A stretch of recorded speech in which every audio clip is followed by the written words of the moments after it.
Olá, bem-vindo e bem-vinda à 7ª aula do minicurso de Gestão do Conhecimento do módulo Como Fazer Gestão do Conhecimento. Vou lhe apresentar hoje algumas ferramentas para promover a reflexão coletiva. Muitas vezes ligamos o piloto automático e esquecemos de parar para refletir sobre o que estamos aprendendo ou ainda de trazer outras pessoas para termos pontos de vista diferentes. Na aula 5, vimos algumas ferramentas que contribuem para refletir sobre o que aconteceu, como as lições aprendidas, ou ainda que estimulam e promovem o diálogo, como o Road Café. Hoje eu vou apresentar algumas ferramentas e metodologias que também servem a esses propósitos, que são After Action Review, ou revisão pós-ação na tradução, Aquário e 6 chapéus do pensamento. A After Action Review, ou revisão pós-ação, como o nome diz, acontece imediatamente após uma atividade ou projeto, quando a memória das pessoas ainda está fresca.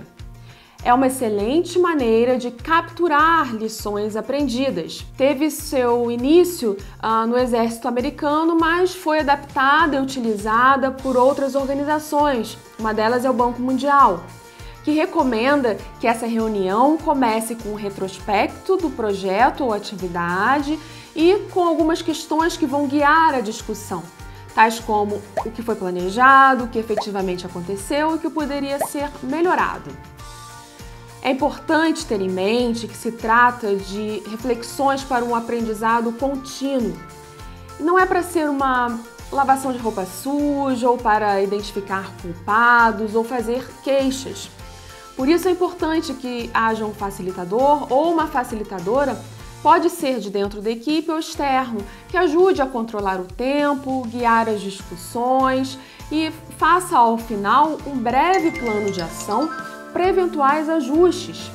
E esse plano de ação também pode servir como lições aprendidas que podem auxiliar outras equipes em outros projetos parecidos. Existem algumas variações dessa revisão pós-ação. Uma delas é a Pause and Learn, ou Pause e Aprenda, na tradução, que é uma metodologia que foi criada pela NASA, inspirada na After Action Review. A diferença é que a Pause and Learn ela pode ser feita em qualquer momento e não necessariamente no final. E ela é mais informal, feita para capturar esses aprendizados ao longo de um projeto ou de uma atividade. O aquário tem esse nome por conta da disposição dos círculos. Em geral tem um círculo interno em que tem de 5 a 6 cadeiras e dependendo do número de participantes pode ter mais um círculo externo ou mais outros círculos externos. Só pode falar quem está no círculo interno. E tem esse nome porque as pessoas do círculo externo ficam olhando as do círculo interno como se fosse um aquário. Bom, o círculo interno tem sempre uma cadeira vazia, que é para que haja um rodízio de pessoas que possam ter a oportunidade de falar. E é uma prática muito usada para ouvir especialistas, para que se possa discutir sobre temas polêmicos de um modo mais organizado, porque fica mais fácil que o facilitador possa conduzir essas discussões se apenas aqueles do círculo interno podem falar. E isso permite que mais pessoas participem, em geral participam até umas 50 pessoas desse formato. É possível também reproduzir o formato de uma maneira online, como por exemplo, pedindo que as pessoas que estejam no círculo interno fiquem com a câmera ligada e aquelas que estão nos outros círculos permaneçam com as câmeras desligadas. Quem quiser participar e falar e fazer parte do círculo interno, utilize o recurso de levantar a mão que tem em várias plataformas de videoconferência. Existem também algumas variações, como colocar apenas 2 cadeiras no círculo interno, para ter apenas 2 pontos de vista, um contra e outro a favor, e quem quer entrar na discussão bate no ombro daquela cadeira, quem está sentada naquela cadeira.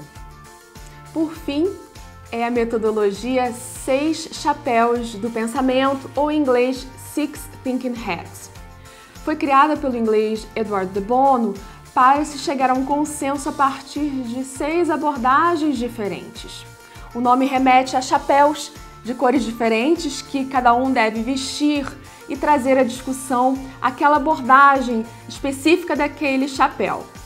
O chapéu, por exemplo, o chapéu branco é o chapéu dos números, o chapéu das informações, mais objetivo. Quem está com ele, em geral, pensa: que informações temos, quais são os fatos? O chapéu vermelho é o das emoções. Em geral, quem está com ele vai pensar sobre como estamos nos sentindo, quais são as emoções envolvidas. O verde é o da criatividade. Em geral, quem está vestindo verde vai pensar em como podemos inovar, como podemos ser diferentes. O amarelo é o chapéu positivo, em que as pessoas que estão vestindo esse chapéu vão ver os lados positivos da situação. E, por sua vez, o preto é o contrário. A pessoa vai ver os lados negativos da situação, o que não está indo bem. O azul é o chapéu usado pelo facilitador ou facilitadora que vai conduzir o debate, vai verificar se os debates estão indo no tempo adequado e se o conteúdo também corresponde aos tipos de chapéus. As pessoas vão trocando de chapéus e com isso vão se colocando no lugar do outro. Para fazer online, uma dica é colocar o nome da cor ao lado do seu nome. Nessas ferramentas de videoconferência é possível fazer isso. Vale lembrar que essas ferramentas funcionam melhor quando há segurança psicológica e um clima de confiança, porque assim as pessoas se sentem confortáveis em expor o que pensam, suas opiniões, sem medo de serem julgadas. E você? Tem conseguido ter alguns insights? Está notando que você quer se aprofundar mais no seu plano de estudos? Recapitulando, na aula de hoje vimos 3 ferramentas que estimulam a reflexão coletiva. São elas After Action Review, Aquário e 6 chapéus do pensamento. Na próxima aula vamos falar de ferramentas para reutilizar o conhecimento. Te aguardo!